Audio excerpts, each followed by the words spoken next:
Hi, everyone, and thank you for your patience and welcome to our webinar, Before You Travel, Key Details Regarding the Galapagos Islands. My name is Melissa Altamirano, and I'm happy to be hosting this session. We know the Galapagos Islands ranks high in your bucket list. However, with so many options available, it is easy to encounter misconceptions and make mistakes that could seriously affect your experience. We believe that a place like the Galapagos is once in a lifetime destination.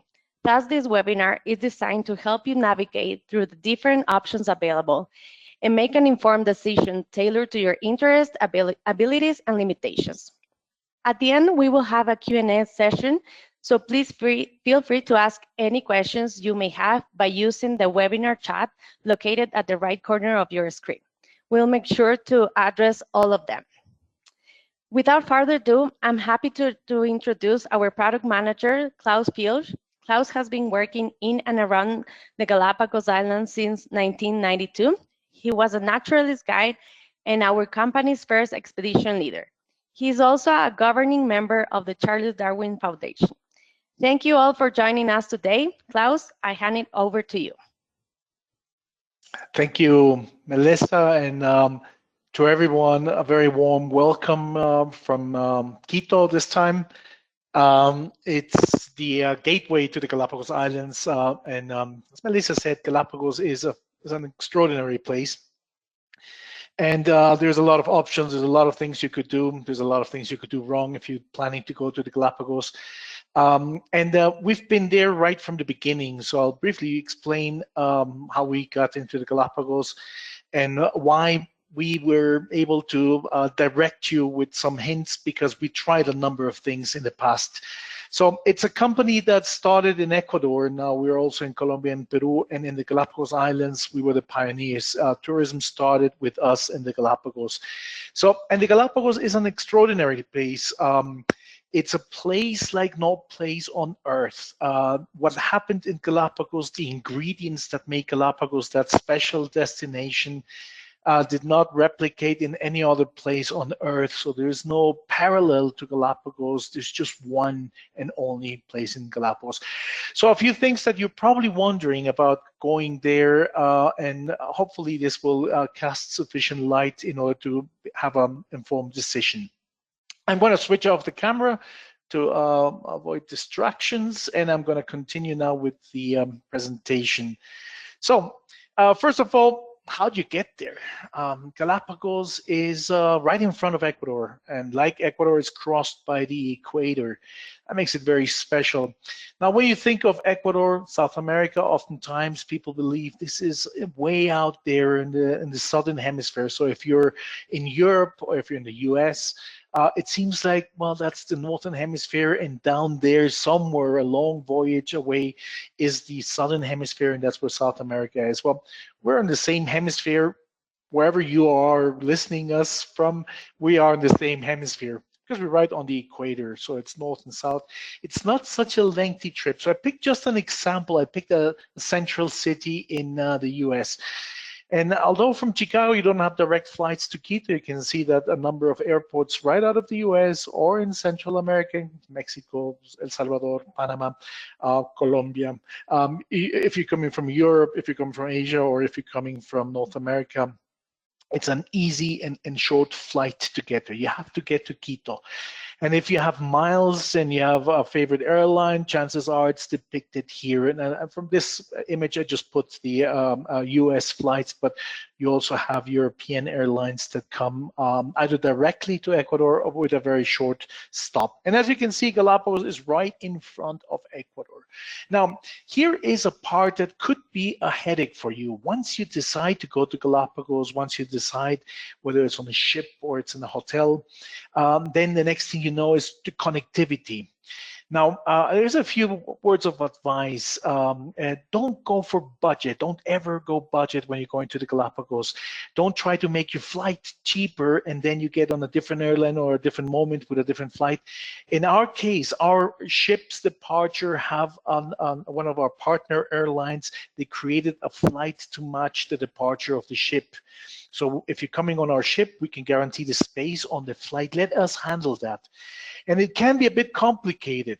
You know, if you normally do the flights for yourself, If you're a travel agent and you want to do this for your clients because it seems like a simple task, it can be challenging. As you can see, there are 6 airports involved between mainland Ecuador and the Galapagos. There's over 50 flights per week. In the Galapagos, there's 3 airports. Now, are you in the right flight? Are you in the right airport? Are you in the right island? And then even though it's from Ecuador to Ecuador, briefly you fly over international waters, so there's actual immigration. The TCT, which is Tarjeta de Circulación Turística, that is something we can handle all of these things for you, and it's not going to get more expensive if we did, but we will make your life a lot easier, because the slightest mistake here could be a very bad start for your experience in the Galapagos. ABG is Agencia de Biocontrol de Galapagos. That means that everything that goes to the Galapagos Islands, whether it's a flight, whether it's a cargo ship, no ship will go there. This is 1,300 kilometers away from Quito. That's a 2-hour flight. If you went on the cargo ship from Guayaquil to Galapagos, it would take more than 2 days' time, almost 3 days to get to the Galapagos. So definitely not by boat. So the flights originate in Quito, so you can have a lot of things to do in Quito. And because the flights leave very early in the morning, don't come the night before you're planning to go to the Galapagos. Allow yourself some time to spend in Ecuador. And as you can see, the multitude shades of green in Ecuador. Ecuador has a lot of different biological, ecological zones. There's tons of things that we can arrange for you to do in Ecuador before you go to Galapagos. Allow at least 1 full day before you get to the Galapagos Islands, because you don't want to arrive there. What if your luggage doesn't get there? And the next day, early in the morning, you fly to Galapagos, but your luggage will be coming 1 day later. That's a nightmare you don't want to have when you're going to the Galapagos Islands. So that's our advice. The flights leave early in the morning. Quito, stop briefly in Guayaquil. You don't even get off the plane. You stay on the aircraft for about half an hour's time. And then the flight will continue from there. The plane will refuel, because Guayaquil is at sea level, and now there's a lengthy flight. Lengthy for us if you're coming from the US or from Brazil, or from, if you're flying in the midst of Europe, it doesn't seem like a long flight. It's about a 2-hour flight, a little bit under 2 hours. And that goes straight to the central island of Galapagos, which is the airport that we use, Baltra. Bear in mind, there's 3 airports in Galapagos. So this is Galapagos, group of islands that emerged millions of years ago, not many millions. It's not a very old, it's a fairly young, geologically speaking, archipelago. And these islands emerged in the middle of the Pacific, very similar to Canary Islands or to Hawaii. And this is called a geological hotspot, where volcanoes emerge and break the crust of the planet. So now you have a group of 19 islands, 13 large ones, and then 6 smaller ones, and then hundreds of islets and rocks and so on. Now, what you have here is something that's very interesting, because humans have not been in Galapagos but for the latest century, especially the last half century. So most everything is untouched. So the type of vegetations you see here is what you would be finding. In fact, it's similar to Hawaii, I mentioned, but one of the biggest differences is that, for one thing, it's not a chain of pearls like Hawaii. Here it seems to be a little bit clustered in what seems to be a cow's, but it's not. And what is depicted here in white is the province of Galapagos, one of the 24 provinces of Ecuador. Is the least inhabited province in Ecuador. There's about 33,000 people living in those 4 white spots that you can see on the map there. The rest, the type of vegetations and the lava fields you see here, that's basically what you would be going for in Galapagos. So again, never go budget. If you're going budget, which is what most people do when they go to Galapagos, is they will stay in the white areas here, in the populated areas. They will not get into the big part of Galapagos, which is a national park. I mentioned the analogy with Hawaii. Here we got the Hawaiian Islands. Some of you've been there. Maybe somebody's listening from Hawaii. A salute from one volcanic archipelago to the other one. But when you look at national park, which is really what matters when you go into a natural area like Galapagos, you would see that in Hawaii, it's just a little fraction.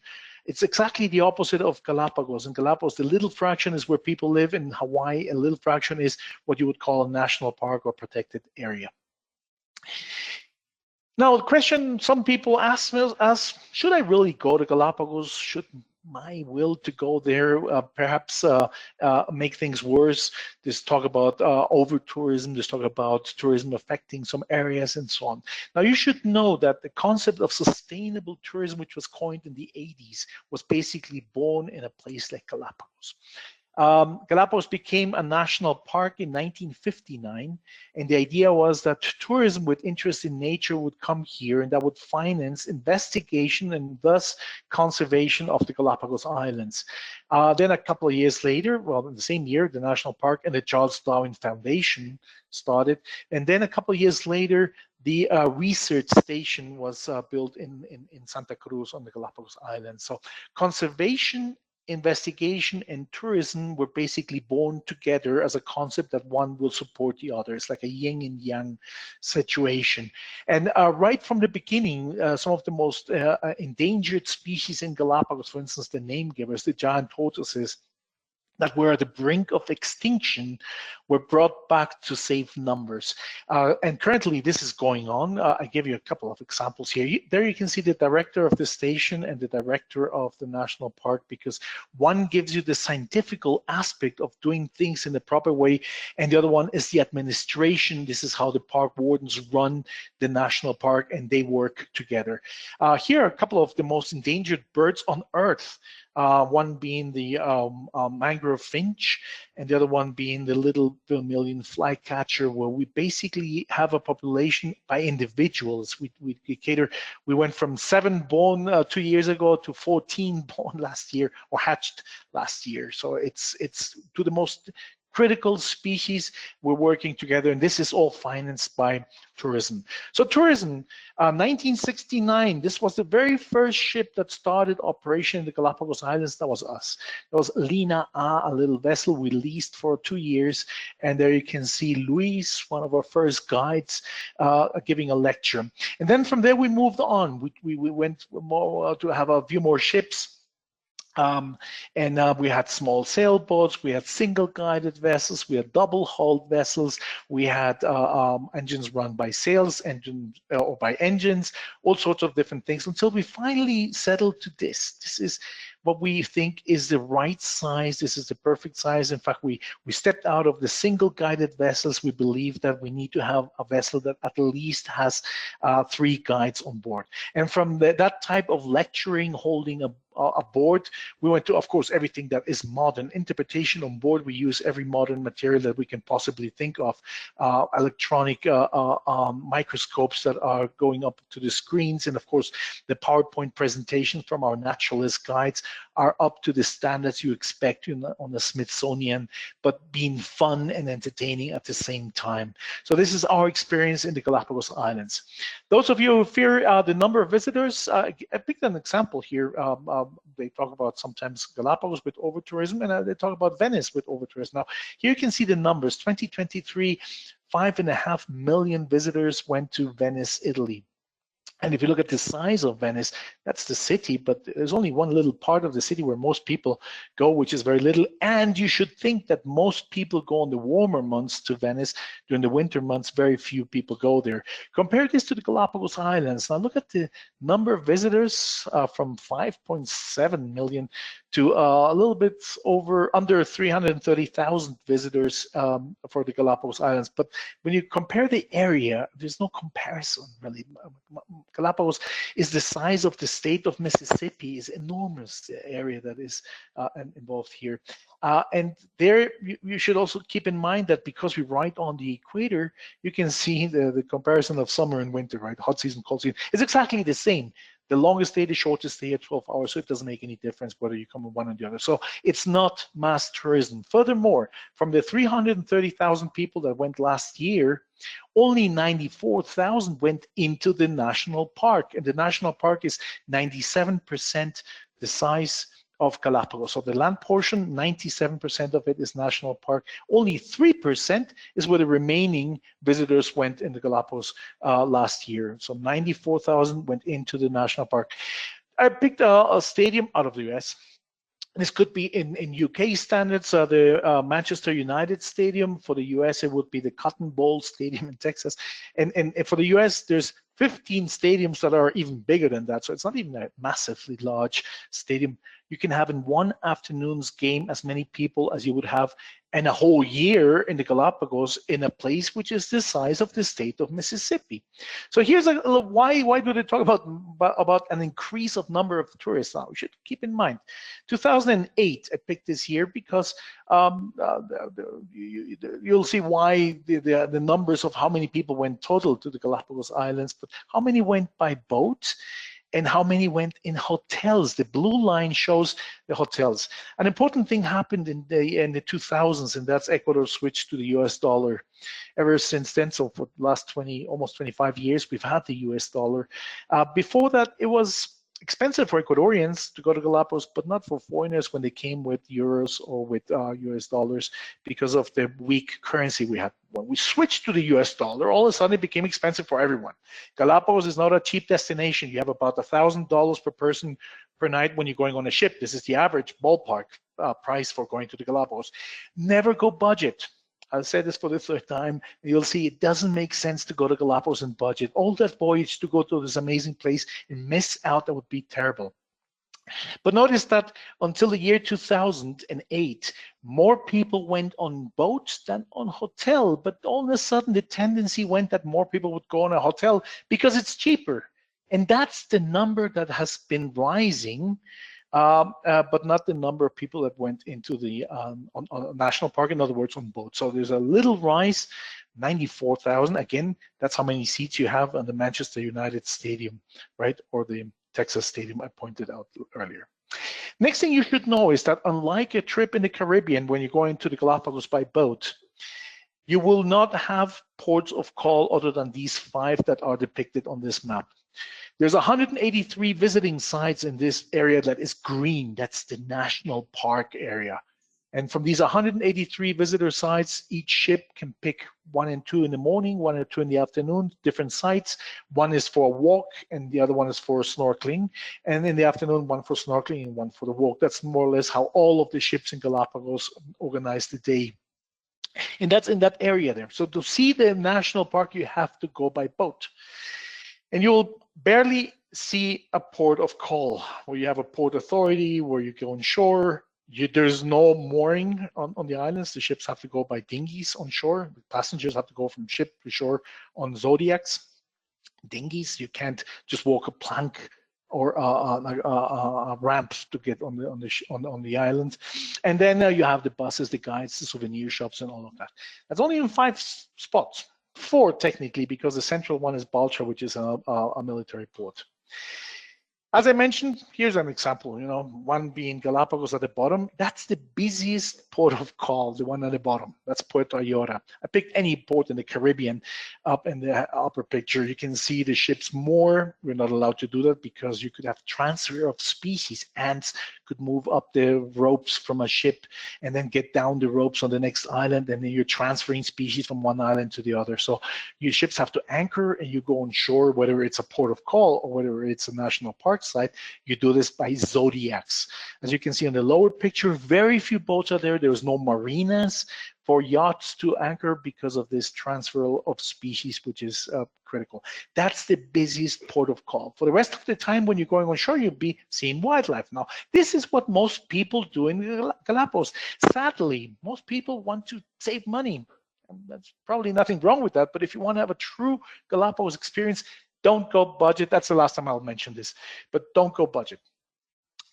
Here's what happens. You're going to stay in the town. You're going to be in a hotel, and the hotels are very busy. There's bars, there's discos, there's souvenir shops, there's all sorts of things, as you would expect on tourist towns. This is where you have about 3/4 of the people who go to Galapagos nowadays, they stay in towns. And then you see the wildlife there. You'll see some sea lions and blue-footed boobies, like on that picture right there. But that's on the fisherman's harbor. I'd rather see them in the wildlife. And then there is the crossing from one island to the other, one populated island to the other. This crossing is done on these speedboats. Now, this is not the best experience for your backbone or in general. It's can be a bit of a nightmare. In fact, I'd much rather go for this. This is how Galapagos was designed in the first place. Go by boat. The longest distance you do by night.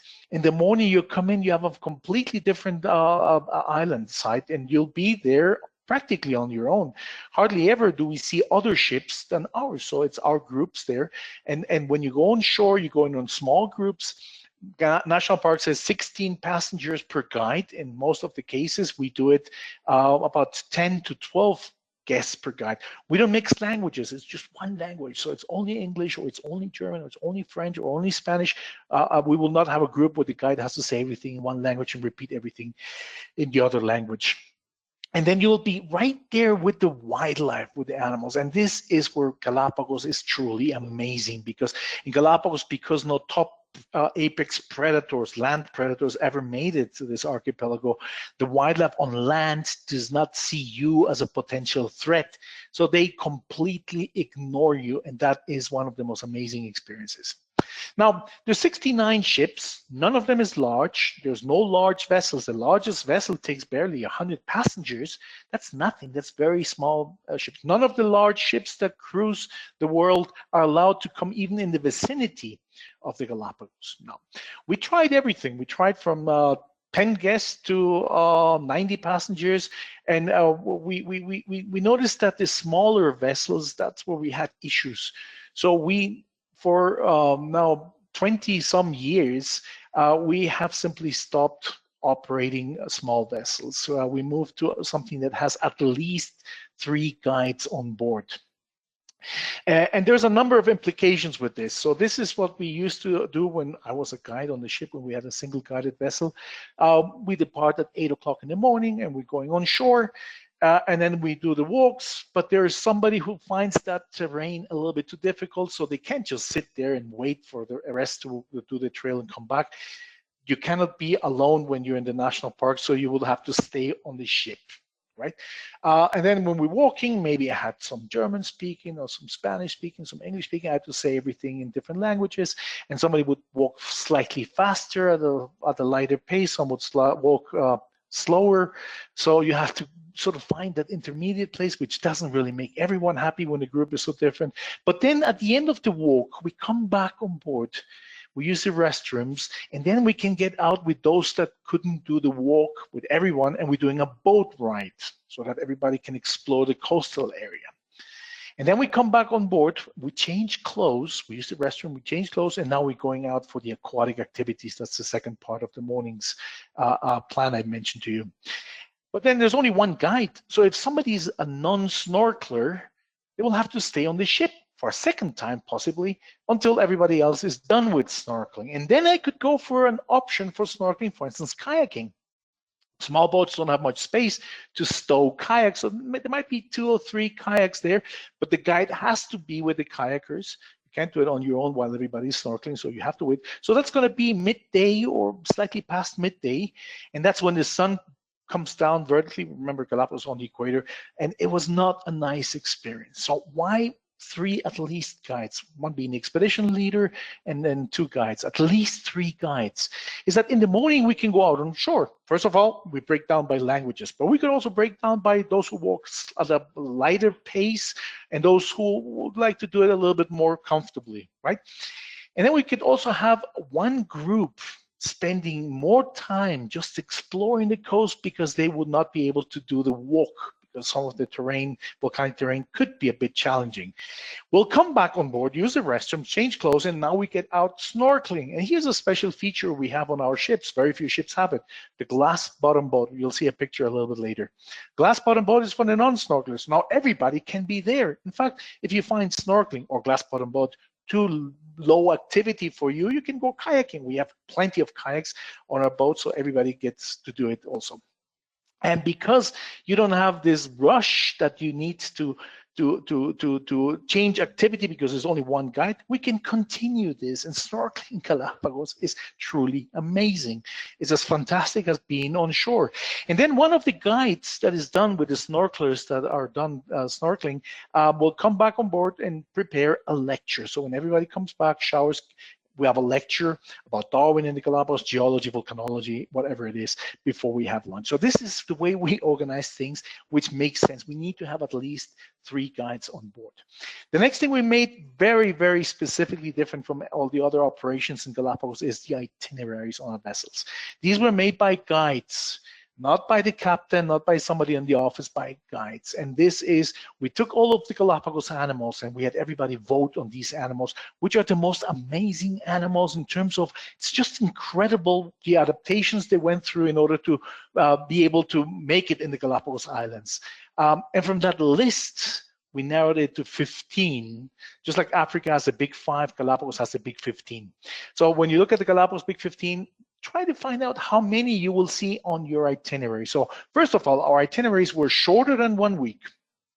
Most of the ships will do weekly trips, which is good for the ship. Because if I always operate on Monday, then I'll get a great deal with the airlines, with the hotels, with the transfers, with everybody. But now it's one day is a Monday, then it's a Friday, then it's a Thursday. It's always, challenging to do it, but this is because I mentioned earlier, Galapagos is not cheap. So we make it shorter than 1 week. And in that shorter time, you shouldn't miss out on the most important part of Galapagos, which is the wildlife. So what do? We have a lot of sailings. The sailings is at night. The long distance is at night, and we don't do counter-current navigation. We try to make it in such a way that you don't have, a ship moving too much at night. You come out in the morning, you have a completely different place. But we travel a lot of distances. Look at these maps down there. There's a long distance that we cover on each of the itineraries so that you get to see the wildlife as much as possible in the less time you have. Somebody, a tour operator in the US said that this is basically like an espresso, while most of the other ships will give you watered down Americano. More fragrance, more flavor, more consistency, and less time. Our itineraries, there's 3 for each of our vessels, are packed with wildlife. And if you combine a 4-night with a 4-night, or a 4-night with a 6-night, or all 14 nights, you get to see everything. But you have shorter periods with more species to see. Not only did we do that, but we also looked at the other activities. Kayaking, snorkeling, stand-up paddle boards, all these activities. We want to have good options for those who are very active or not so active. So we packed in the best of Galapagos on these itineraries, thinking that if you're going to the Galapagos, this is probably going to be your once-in-a-lifetime experience, the first time and probably only time you'll ever be in the Galapagos Islands. And this idea of expeditions is what we did since 1969. Everybody on board of our ships are oriented to expeditions, from the captain to the officers to the crew to everyone else. Everybody is there because we're doing expeditions. So all of the crew members you'll see there, whether it's some of them that are visible with you, we have the cruise director, we have the purser, we have a first mate, a second mate, a captain. There's always an officer on duty. There's a medical doctor on board of our vessels, 24/7 available on the ship. And those who don't see, who are performing duties that you will not be exposed to, everyone is focused that this is your time in the Galapagos. Whatever we can do to enhance your experience with the wildlife will be done. And this will include some of the unscheduled things. Galapagos is one of the most active areas on Earth when it comes to volcanism.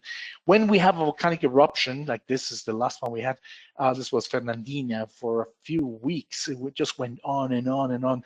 All of our ships will immediately plan the itinerary so that we could get there. If it's 3 in the morning, it's 3 in the morning, but we'll get right past this area so that everybody gets to see these amazing unscheduled things because you're going to the Galapagos because of wildlife.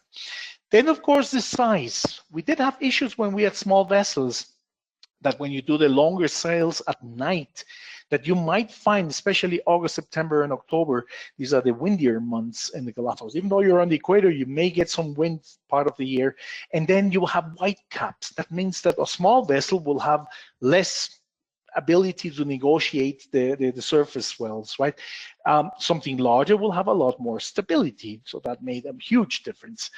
And then, of course, who is on board of your vessel?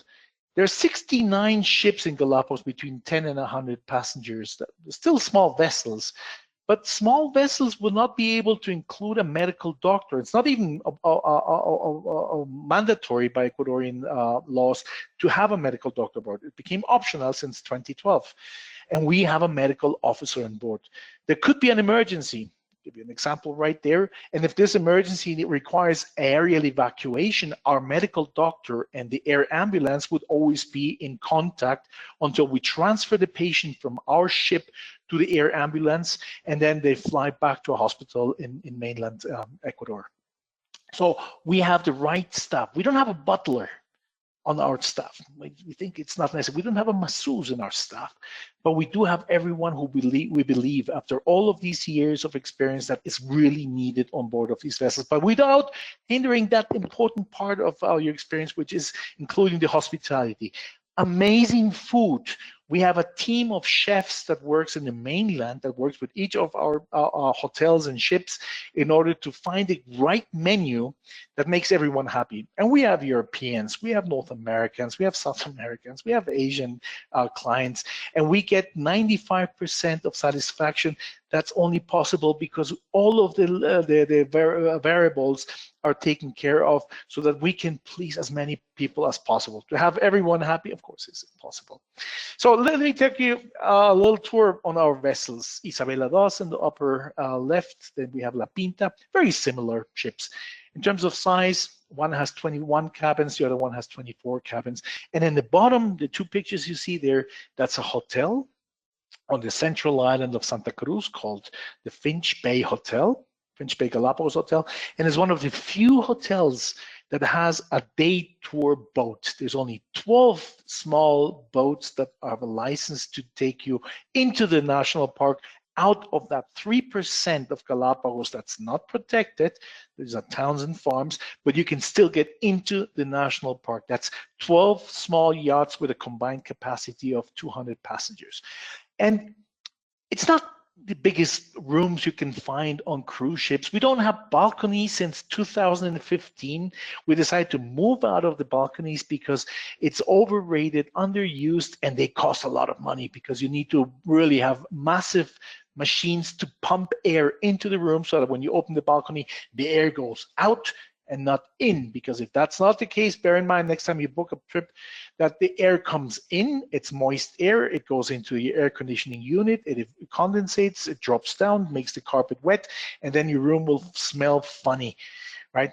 So, and you're never there because we have activities before breakfast, after dinner, the whole day. You have something going on. Most of the time you will be on shore with our guides, one language, small groups, enjoying the amazing wildlife of Galapagos, rather than sitting in your balcony drinking a scotch on the rocks. The hotel-based visits is something that can be done as an extension of your stay on the ship. You have a lot of things to do there. You can walk around this area where the hotel is. It's 100% pedestrian, so there's not even bicycles where the hotel is. It's part of Puerto Ayora, but you need about a 10-minute boat ride in our boat, free of charge, to get from the town to this neighborhood, which is 100% pedestrian. And then you can walk about this area. You can go birding. We could organize all sorts of things. This is, as I said, great as an extension. For instance, biking up in the moist highlands. See that yellow sign up there? It's tortoise crossing. Yeah, I just love that sign. And this is an area where you see giant tortoises, you see Darwin finches, you see some of the endemic vegetation of Galapagos. These are the rooms of the hotel. So one way is doing this as an extension for the ship, either before or after, or as your way to get to see the Galapagos Islands. But bear in mind that if you did that, yes, we have one of the very few boats that takes you into the national park, but it's one island per day. You leave in the morning, you sail to that place, you have a land visit, you go on shore, the same trail we use on the ship, then you come back on board, you change clothes, you get back out for snorkeling, you come back on board. We have a chef on this boat that prepares food for you that moment, you have lunch, and then you sail back and you get back to your hotel. So it's a day tour basis, one side per day with a land walk and aquatic portion for snorkeling, versus the ship that has two, one in the morning and one in the afternoon. So you have your exposure of Galapagos. But this could be a great option, especially if you have kids and you'd rather be in a hotel that has a swimming pool and it's quiet and you don't have that very structured schedule that vessels tend to have, But in all cases, it's small groups. led by our naturalist guides. And our naturalist guides are led by the expedition leader on all of our operations. So we make sure that you get the most experience. Smaller groups, one language. How do you get on shore? There's dry landing, like the upper picture, that's on Española, or wet landings, like the one in the bottom on Mosquera. Galapagos is volcanic by nature, so in some cases you'd be walking over lava. Now, in this case, it's Pahoehoe lava. If you've been to Hawaii, you're familiar with this. We don't walk on a lava that's too brittle. But these are the trails. It's not like they're just randomly walking. There is actually a trail. The guides know exactly where it is. This is pillow lava. This is Santa Fe, very, very typical for Galapagos. This was formed underwater and then pushed up. So you have these rounded boulders, like a riverbed without a river. Here again, pillow lava on Española. These are the albatrosses. You'll see that. You're wearing shorts and you're looking at an albatross, a legendary bird, right? In some cases, the trails are volcanic gravel. In some cases, it's tough stone that looks like cement. So it's difficult, from very difficult to much easier. And in some cases, it's just sand, like this is the Golden Beach of Bartolome, and with the penguins right there. But if the trail's too difficult, because we have more guides than what we need, we can always break down on groups and have some groups that will say, I'll enjoy the Galapagos from the comfort of my Zodiac. These are Zodiac explorations. Look at here, for instance, you see on the cliffs, all the white is guano from the birds, and you have sea lions, you have marine iguanas, you have Sally Lightfoot crabs right there. And then we have these things, just like with the volcano, things that are not scheduled, like for instance, whales or dolphins. If that happens, we'll immediately put that as part of the program. If this is while we're sailing from one island to the other, we're serving lunch, well, this is priority. Here, for instance, Galapagos has 23 species of cetaceans. This is the humpback on the two pictures on the right. Humpbacks come to calve to the Galapagos. So you see there's a lot of surface activity, but there's 23 species of whales. The humpbacks are seasonal. There's a time of the year they come. The rest of the year, there's 22 species of cetaceans that are visible in Galapagos. So it's a whale sanctuary among its many titles. And you can see right there, we're getting ready for snorkeling and for the glass bottom boat, and then the whales showed up. So of course, we want to show you this because chances are you're going to Galapagos to see wildlife, not to enjoy the most amazing ex-Benedicts in the Galapagos, right? Which we happen to also produce. Snorkeling, this is great. Galapagos on the water is also protected. It's the marine reserve. A good friend of mine is the leading ichthyologist of Galapagos, and he calls Galapagos the fishiest place on earth. And I believe that's the best description. What happens on the water is truly amazing. Now, you can go scuba diving. There's very few boats that can do scuba diving, but those boats will not be able to take you on land. Those are two different things. We do land. We don't give you scuba diving. None of the 69 ships can, but we will provide with plenty of snorkeling. We also looked at the best snorkeling sites, and we try to include those into our itineraries. We've got the wetsuits, we've got the mask, the tubes, the snorkeling vests, the fins, the mesh bags, towels for snorkeling, different than the ones in the room. And of course, the guides are trained for this as well. And snorkeling Galapagos is amazing. You'd be snorkeling with penguins, with turtles, with white-tip reef sharks, with a lot of things. Now, if you find that not appealing, you just feel like doing it, then we have the glass bottom boat. There's only 6 glass bottom boats. Half of them are ours. And the glass bottom boat is a heavy craft. Small ships can't have a glass bottom boat because it would be impossible to hoist it and put it on top because a small vessel can't pick up a heavy vessel. And then, of course, once it's on top, it would affect its stability. So you can't do that on a smaller vessel. It has to be large enough to be able to bring this heavy craft on top of the existing vessel. And then, of course, as I mentioned, kayaking, these are ocean kayaks, very simple kayaks, and stand-up paddle boards. These are options that we also provide wherever the park allows this to happen. This is a great experience. We have a briefing about safety, your safety, but also the wildlife safety for anybody who wants to pick up this option. And that's Galapagos. There's a great balance of what you do on shore and what you do once you come back on board. You use the restroom facilities and then you head out again for either just basking on the beach or going snorkeling or going to something more active like kayaking or paddleboarding, or something less active like the glass bottom boat. And that will still allow you to come back on board, enjoy a fantastic sunset, have a sunset cocktail, have a recap of what you just did and what will happen on the next day, a briefing for the next day's program, fantastic dinner, and if the ship is not sailing, we'll invite you up to the sun deck to look at the stars. We're right on the equator. We can see the northern constellation and the southern constellation. Where else do you have that amazing trade? Because there's no cities, there's no light pollution here. So it is a fantastic experience before breakfast, after dinner, a full day of amazing things. This is what I had for you. This is Española, one of my favorite islands. You're basically here looking at the cliffs with the spouting blowholes. This is the home for most of the endemic species. And at this point, Melissa, you have, I don't know if you have any questions or somebody wants to add something. I'm going to put my camera back up. Yes, thank you so much, Klaus. It is always interesting hearing you. So I gathered some questions from our guests. So let us start with the first one. Can I travel to the Galapagos Islands with kids? Yes. Galapagos is kids friendly. Now, bear in mind, we've did this since 1969, so we know this from experience. In fact, all of us took our kids when they turned 6. We can safely say at 6 onwards, it's fail-proof. It's amazing for children. Less than 6, keep in mind that there's no restrooms on the islands. You can't be on your own. So if a small child has a tantrum, you can't just say, all right, you guys go on. I'm going back to the ship because my kid has a tantrum. So it's something you should keep in mind. There's no shade.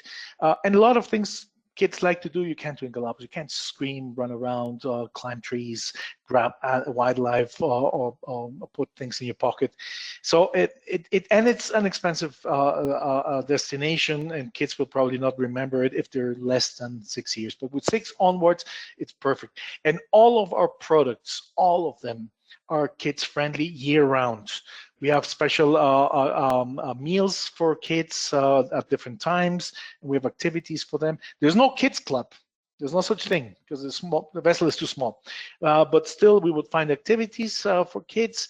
And of course, we have guides that have been trained. I was trained by the company how you handle children when they're 8 years old and how you handle them when they're 14 years old.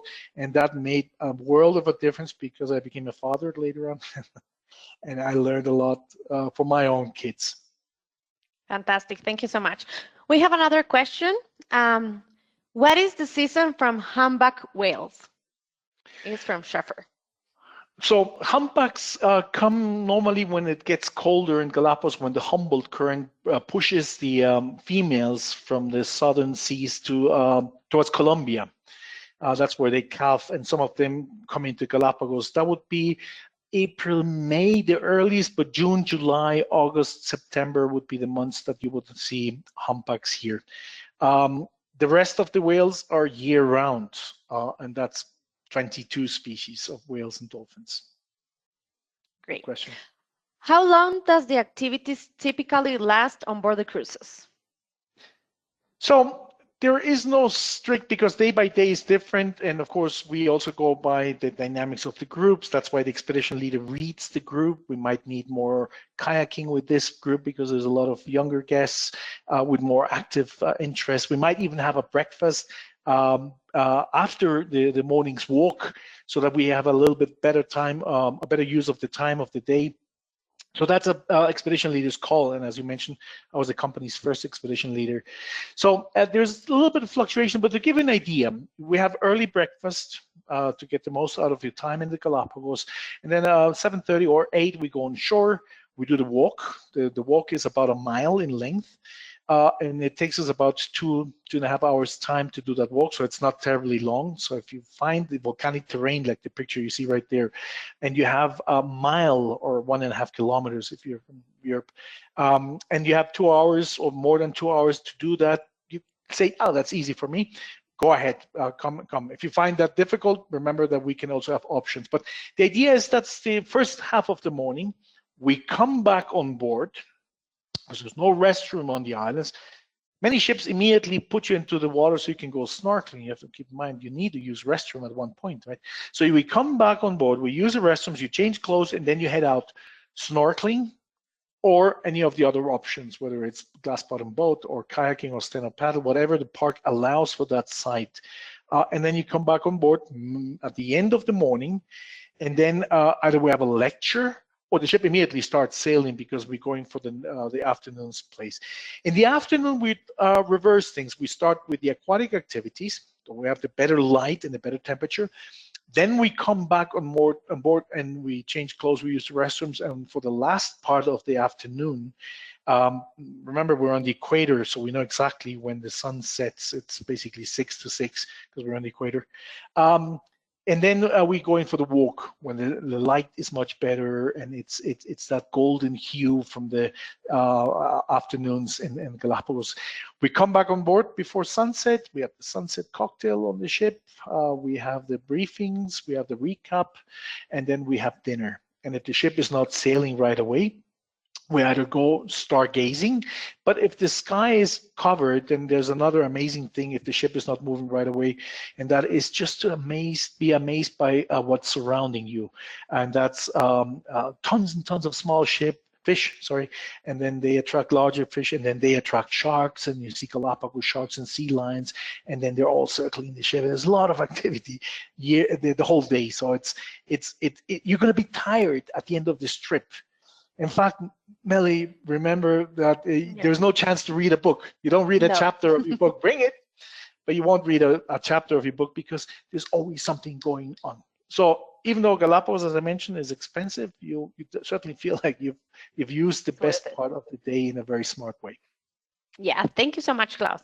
I got two more questions. How many days in advance should I arrive to Ecuador, and what do you recommend to do in Quito or Guayaquil? I know that you mentioned at least one day, but you can suggest. Yes. So the best way to plan your vacation is to see what's the window you can travel, right? And once you have the window of traveling, the first thing you should figure out is the day of the departure of your itinerary. So once you have that set, you can see how much is your window before and how much is your window after. Now, just in Ecuador, there's so much you can do. You can go to the Amazon, you can go to the Choco, you can go to the Amazon and the Choco rainforest. You can explore the Avenue of the Volcanoes here. You can go to legendary cities like Cuenca. So you can spend a good week in Ecuador without feeling like anything is repeating itself before you go to Galapagos. So again, the best way to do it is first figure out your stay in the Galapagos, the day of arrival in Galapagos, the day, and then whatever is before and after, and then you can start planning, but never less than 1 day, 1 full day. And in other words, allow at least 2 nights prior to Galapagos, just in case your luggage doesn't get here. You don't want to be in the Galapagos wearing the only thing you're wearing that moment, except a smile, presumably. Okay, fantastic. I got 2 more questions. When is better to travel to Galapagos? That's a great question. That's a great question. Because we're right on the equator, there's only 13 countries in the world that are crossed by the equator. The day rises and the sun rises and the sun sets every day at the same time. So it doesn't matter when you come, the days are 12 hours long and the nights are 12-hour long. So there's no seasons here. There's a little bit of a climate change, but there is no seasonality. That also means that for the wildlife, there is virtually no seasonality. There's a couple of species that have seasonal things, like animals that need the sun to warm up their eggs, like the reptiles, the turtles, and the marine ones. But you will not see their eggs anyway. So for you to come to Galapagos, you don't have to look for a certain season. It's year-round. The best time to travel to Galapagos, Melissa, is tomorrow. Tomorrow. Make that your rule. Yeah. And our last question. What is the importance of having an expedition leader on board the cruise? Oh, that's a great question. That's a fantastic question. Because here's the thing. You're going to the Galapagos Islands, you're basically going to be on a floating hotel. Now, the hotel wants to yield the best results. So there wants to be an amazing breakfast buffet, right? Breakfast buffet, lunch is often buffet as well, and dinner is a la carte. So for a hotelier, I want you out of the ship as early as possible. Don't come back, if possible, till an hour before lunch, so I can get everything cleaned up, your cabins, everything is in crisp condition. Then you come in, and go for lunch, because I made amazing food, and they want to excel at that service. But we don't think that you go to the Galapagos because we have some amazing osobucos or we have some amazing fritada, right? Fritada is an Ecuadorian meal. You're going to the Galapagos because of the wildlife, and the only person that understands the wildlife are the guides. These are like park wardens. So there's something exciting on land, and I also know that with this group, they will want to spend a little bit more time here because we're going to see birds. So having an expedition leader will allow you to know that a decision will be made or taken depending on, for my sake, for my interest, for my best results of experiencing Galapagos. So the expedition leader could decide, this place, let's go before breakfast. I know hoteliers want to pull their hair off because that's a challenge for them. They want to have some coffee and some croissants, so you can have something. Then you go on shore, you come back, you have breakfast, and now when do I clean up your rooms? It's a nightmare for the hoteliers, but you don't go to Galapagos, as I said, because we have some amazing Eggs Benedict. You want to go to Galapagos because you want to get the most experience for the wildlife and the island. So the expedition leader makes that difference. The expedition leaders are able to read the group and read individuals and read the islands and read those special things that happen. For instance, whales show up or something very exciting is going on in the water, and let's focus on that because this is absolutely amazing. That's where the expedition leader makes a huge difference. And in Galapagos, most companies, even though some of them even have expedition leaders, but I would say that other than us, there's only one other company that really focuses on the expedition leader as having, after the captain, the same rank as a hotelier, a cruise director, expedition, a chief engineer, and the first mate. The expedition leader is on that rank with us. Amazing. I got one more question from one of our guests, which is great. How many days trip to the Galapagos to see all wildlife? Well, that's a really good question. I love that question. See, from some of the ships, the only way you could possibly see all big 15, is if you spend the 2 weeks on it. Most ships have 1 week, they call it the Northern Islands, 1 week the Southern Islands, right?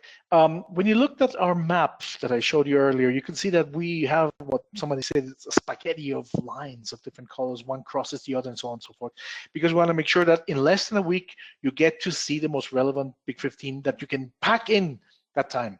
Less time, more species, right? When you're paying that much money, I'll be happy to know that my money is smartly spent in that way. And most ships, you would have to spend 2 weeks' time.